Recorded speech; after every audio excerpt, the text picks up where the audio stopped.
My name is Alex, and I always thought I had a normal relationship with my family. We weren't exceptionally close, but we weren't distant either.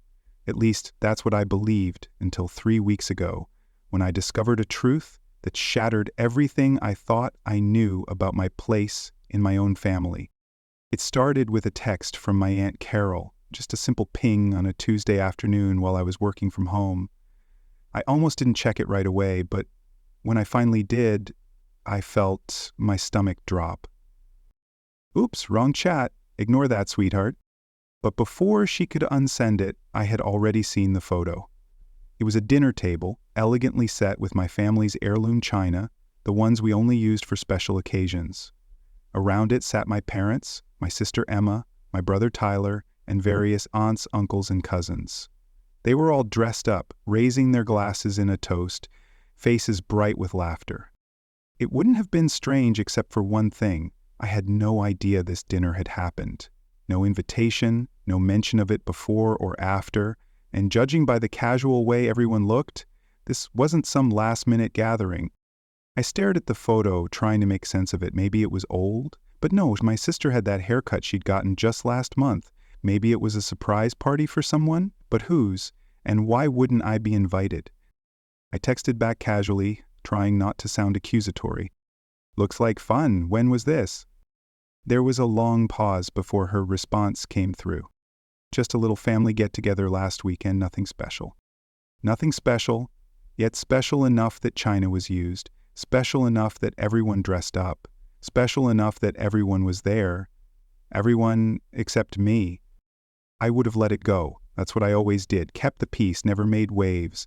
But as I zoomed in on the photo, I noticed something else. On the wall behind them was a calendar. This wasn't a one-time thing.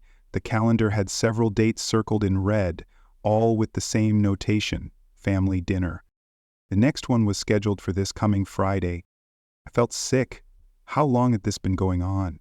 How many family dinners had I missed? Without even knowing they existed. I called my sister Emma. If anyone would give me a straight answer, it would be her. She picked up on the third ring, sounding slightly annoyed as always. What's up? I'm kind of in the middle of something. Hey, Em. I tried to keep my voice casual. Quick question, do Mom and Dad host regular family dinners I don't know about? The silence on the other end told me everything. Who told you about that? She finally asked, her voice suddenly cautious. So it's true, I said, my heart sinking further. How long has this been going on? She sighed, and I could picture her pushing her hair back the way she did when she was uncomfortable. Look, it's not a big deal. It started maybe 4 years ago, just casual get-togethers. 4 years. 4 years of dinners I never knew about.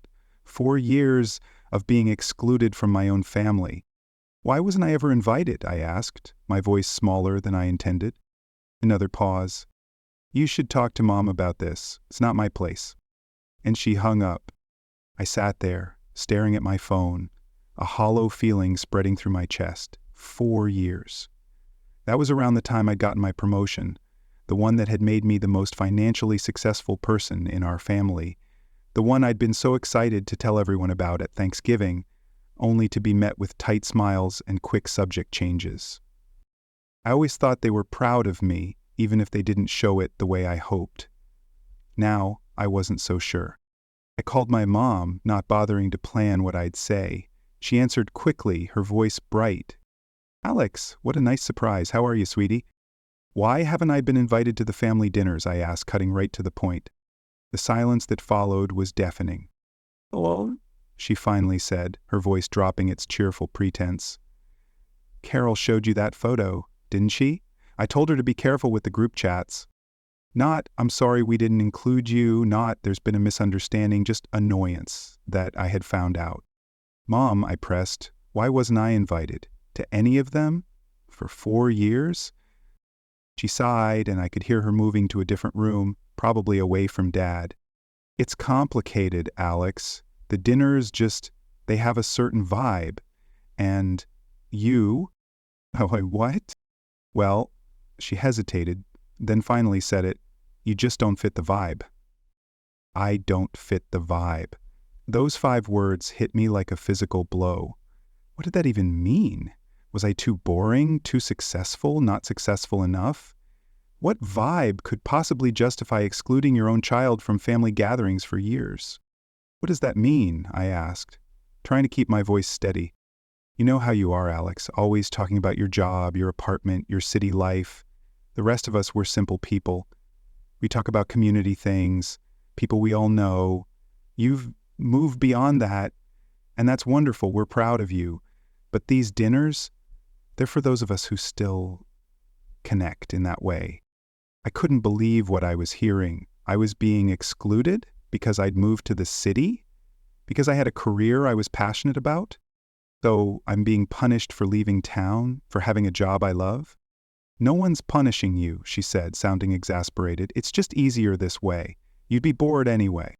Shouldn't that be my choice to make? I asked, my voice breaking slightly. Did it ever occur to you that maybe I miss you? That maybe I'd like to be included in family events, even if they're not exactly tailored to my interests? Alex, please don't make this a bigger deal than it is. It's just dinner. Just dinner. Just 4 years of dinners I never knew about. Just 4 years of being deliberately excluded from my family while they pretended everything was normal. The next one is Friday, right? I asked, surprising myself with the question. Yes, but... I'll be there, I said firmly. Text me the time. Alex, I don't think that's a good... Text me the time, Mom, or I'll just show up anyway. I hung up before she could argue further. My hands were shaking, but for the first time in years I felt something other than the constant need to please my family. I felt angry, and underneath that anger was a determination I hadn't felt in a long time. If they didn't think I fit their vibe, well, I was about to show them exactly who I was. The days leading up to Friday felt like they crawled by. My mom eventually texted me the details. Dinner at 7 at their house. With a stiff "looking forward to seeing you" that couldn't have sounded less sincere. I thought about what to wear, what to say, how to act. Should I dress down to fit their simple people vibe? Should I pretend to be someone I wasn't just to be accepted by my own family? No. I decided I would go as myself, not the carefully curated version of myself I usually presented at holiday gatherings, always careful not to talk too much about my life lest I seem boastful. I would go as my real, authentic self. The person they had decided didn't fit their vibe. Friday evening arrived, and I pulled up to my parents' house precisely at 7 p.m. Several cars were already parked in the driveway and along the street. The whole family was here, just as the photo had shown. I checked my appearance in the rearview mirror. I was wearing a simple but well-fitting outfit, nothing flashy but definitely not dowdy. I looked put together, successful, confident. I looked like myself. I took a deep breath and grabbed the bottle of wine I'd brought. Not the most expensive one in my collection, but a good one I genuinely enjoyed and wanted to share. Then I walked up to the door and rang the bell.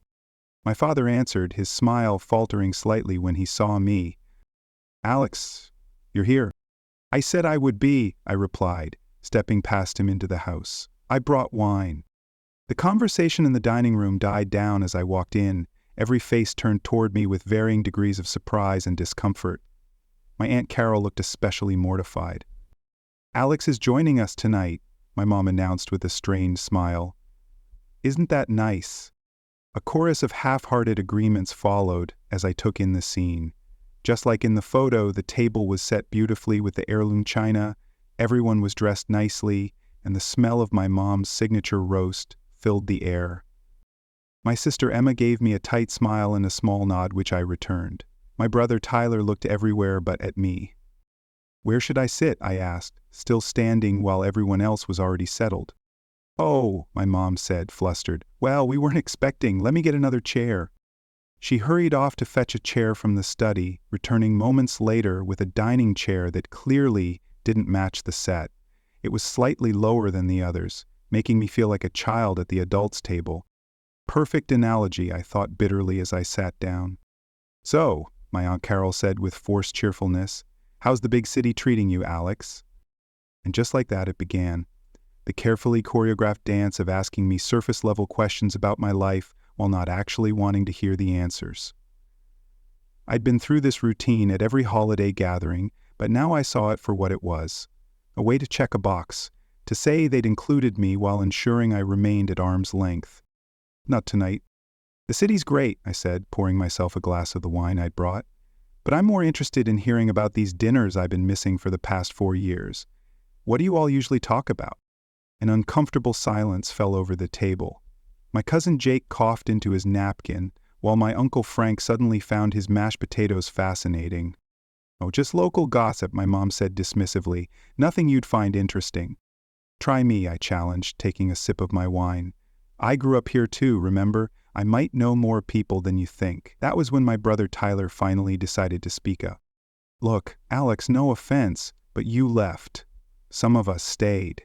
We deal with this community every day, and yeah, we talk about it. You made your choice to go elsewhere. I didn't realize moving 40 minutes away meant I was exiled from the family, I replied evenly. No one exiled you, Emma interjected, her tone defensive. It's just different. Different how, I pressed. Different enough to exclude me from family gatherings for 4 years without ever telling me they existed? Another uncomfortable silence. My father cleared his throat. Maybe we should change the subject. Why? I asked, feeling a surge of boldness. Isn't this exactly what you all talk about when I'm not here, judging my choices, deciding I don't fit the vibe? My mother's face flushed. Alex, please, you're making everyone uncomfortable. I'm uncomfortable, I shot back. Finding out my family has been meeting regularly without me for years made me very uncomfortable. My Aunt Carol, seemingly unable to handle the tension, tried to redirect. The roast is delicious, Sarah. Did you use a new recipe? But I wasn't going to let this go, not this time. I want to know why, I said, setting my glass down firmly. I want someone at this table to look me in the eye and tell me exactly why I wasn't welcome at these dinners. The silence that followed was thick enough to cut with a knife. Finally, my Uncle Frank, always the blunt one, spoke up. You changed, Alex. You got that fancy job and that fancy apartment, and suddenly everything about this town wasn't good enough for you. I blinked, genuinely surprised. What are you talking about? I've never said anything like that. You didn't have to say it, Emma added. It's how you act. The way you talk about your life, your friends, always making it clear how much better things are where you are. I looked around the table, seeing nods of agreement. Was that really how they saw me? Some snobby city person looking down on them? I talk about my life because it's my life, I said slowly, just like you talk about yours.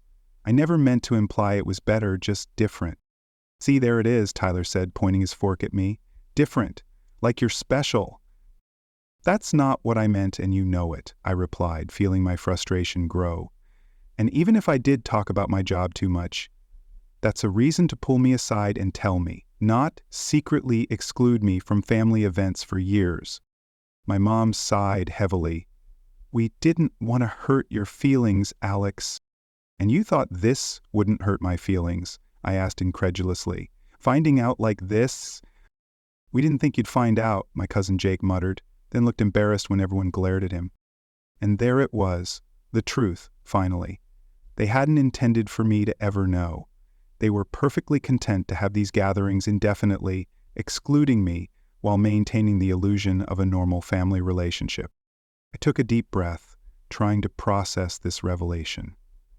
The people around this table, my family, had consciously chosen to cut me out of their lives in a significant way, not because of any actual harm I'd caused, but because they'd decided I was too different. Because I had dared to want something beyond what this town offered. I looked at each of their faces, uncomfortable, defensive, but not apologetic.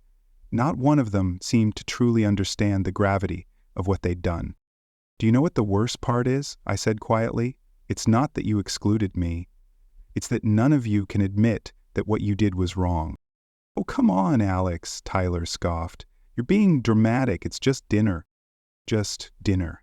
The same dismissive phrase my mother had used, as if the gathering of family, the sharing of meals, the creation of memories, as if all of that was trivial. I stood up, placing my napkin beside my barely touched plate. Thank you for finally including me, I said. It's been illuminating. You're leaving? My mom asked, sounding almost relieved. But you just got here. "I think I've seen enough," I replied. "I've seen exactly where I stand with all of you." "Alex, don't be like this," Emma pleaded. "Sit down, let's enjoy dinner." I shook my head. For years I've bent over backwards trying to fit into this family, carefully editing my stories, downplaying my achievements, making myself smaller just so none of you would feel threatened or left out. And all this time, you were excluding me anyway. I looked around the table one more time, taking in their stunned expressions. "Enjoy your dinner, enjoy your vibe, I won't be intruding again." I walked out, ignoring my mother's half-hearted calls for me to come back. The night air felt cool on my face as I got into my car and drove away, my hands gripping the steering wheel tightly. I made it about 10 minutes down the road before I had to pull over, the reality of what had just happened finally hitting me full force. My family had been deliberately excluding me for years, and when confronted, they had blamed me for it. I sat there on the side of the road, trying to make sense of it all. My phone buzzed with texts, my mom, Emma, even Aunt Carol, but I ignored them. I needed time to think, to process, to decide what came next. Because something had fundamentally changed tonight. I had finally seen my family clearly, perhaps for the first time, and I couldn't unsee it. The next morning, I woke up to more texts and missed calls. Most were variations on the same theme. I was overreacting, I had ruined a perfectly nice dinner, I needed to apologize. Not a single message contained an apology for their actions. I didn't respond to any of them. Instead, I spent the day thinking about what I wanted to do next. I could try to mend fences, go back to the way things were, pretending everything was fine while knowing it wasn't. I could cut them off entirely, which felt both tempting and terrifying. Or I could do something else entirely. By Sunday evening, I had made my decision. I opened my laptop and created an event invitation. The title was simple: Alex's Family Dinner. I set the date for 2 weeks from now, at my apartment in the city. I wrote a brief description: join me for dinner at my home. I'd like to share my life with the people who matter to me. No special vibe required. Just come as you are. I hesitated for only a moment before hitting send, watching as the invitation went out to every member of my family who had been at that dinner table. Then I started planning. If they thought I was just some city snob who had forgotten my roots, I would show them exactly who I was, not by pretending to be someone else, but by fully embracing who I'd become. The responses trickled in slowly over the next few days. Surprisingly, my cousin Jake was the first to accept, followed by Aunt Carol, probably out of guilt. Emma texted me privately, asking if this was some kind of statement. I told her it was simply dinner, and she eventually accepted too. Others declined with various excuses, and some didn't respond at all. My parents were the last to reply. My mom called instead of responding to the invitation directly. "Alex, what is this about?" she asked, sounding tired. "It's about dinner, Mom. I'm inviting my family to my home for a meal. Isn't that what families do?" She sighed. "Is this your way of getting back at us? Proving a point?" "No," I said honestly. "It's my way of showing you who I really am, not who you've decided I am." There was a long pause before she spoke again. "Your father and I will be there," she finally said. "What should we bring?" "Just yourselves," I replied. "I'll take care of everything else." When the day of my dinner finally arrived, I was ready. I had prepared my apartment meticulously, clean but not sterile, stylish but comfortable. I had cooked my grandmother's recipes, the ones she had taught me before she passed, the ones that connected me to my family history regardless of where I lived. I had set my table with care, using the dishes my parents had given me when I moved out. Not fancy china, but not paper plates either, just a normal, thoughtful table setting for people I cared about. The first knock came precisely at 6:30, Jake, always punctual. He looked uncomfortable but curious as he handed me a bottle of wine. "Nice place," he said, looking around. "It's cozier than I expected." I smiled. "What were you expecting, a sterile museum?" He had the grace to look embarrassed. "Kind of, yeah." The others arrived in quick succession. Carol with a homemade pie, Emma alone. Her husband had conveniently had a work commitment. And finally, my parents, looking like they were arriving for a funeral rather than a family dinner. My mom hugged me stiffly, whispering, "It smells like Grandma's kitchen in here." "That's the idea," I replied, guiding them to the living room where the others were already awkwardly making small talk. Tyler had declined, as had most of the extended family. In total, just 5 people had shown up, but that was fine. It was a start. Dinner itself was a quiet affair at first. Everyone seemed to be walking on eggshells, careful not to say anything that might set me off. I let them stew in that discomfort for a while, serving food and making minimal conversation. It was my mom who finally broke the tension. "This tastes exactly like your grandmother's pot roast," she said, sounding genuinely surprised. "I didn't know you could cook like this." "There's a lot you don't know about me," I replied, not unkindly. "That's kind of the point of tonight." She looked at me for a long moment, then nodded slowly. As the meal progressed, I started sharing stories about my life. Not the sanitized versions I usually offered at family gatherings, but real, honest stories.